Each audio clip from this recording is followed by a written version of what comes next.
আসসালামু আলাইকুম। ওয়ালাইকুম আসসালাম। সবাই কেমন আছেন? দেখতে পাচ্ছেন মাদ্রাজ না, মাদ্রাজ খুব ভালো মানুষ, ইন্ডিয়া ভালোবাসে। আমি তুমি ভালোবাসি। হ্যাঁ ভালোবাসে।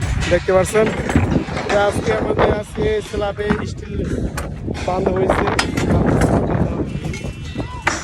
আর ওরা তো চিনতে পারছেন, পরিচিত মানুষ। তো আমাদের কাজ এগুলোই,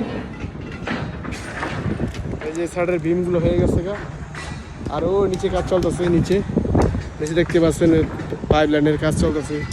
এগুলো সব বুঝতে পারছেন, এই যে আমাদের কাজ। এই যে লোক এখানে কাজ করতেছে, উনি এই ভীম বাঁধতেছে, উনি এই ভীম বাঁধতেছে, সব কাজের উপরেই।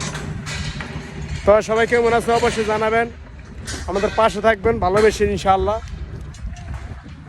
সবার জন্য ভালো দোয়া রইল, ভালো থাকেন। বিশেষ করে প্রবাসীর জন্য দোয়া করেন, প্রবাসীর জন্য ভালো থাকেন। আর আমার পক্ষ থেকে নামাজে দাওয়াত রইল, আপনি যে হালাতে থাকেন না কেন 5 ওয়াক্ত নামাজ ইনশাল্লাহ 5টা টাইম বরাবর আদায় করবেন ইনশাল্লাহ। আপনার আল্লাহ পাক সুন্দর করে দেবে, উজ্জ্বল করে দেবে। আল্লাহ হাফেজ।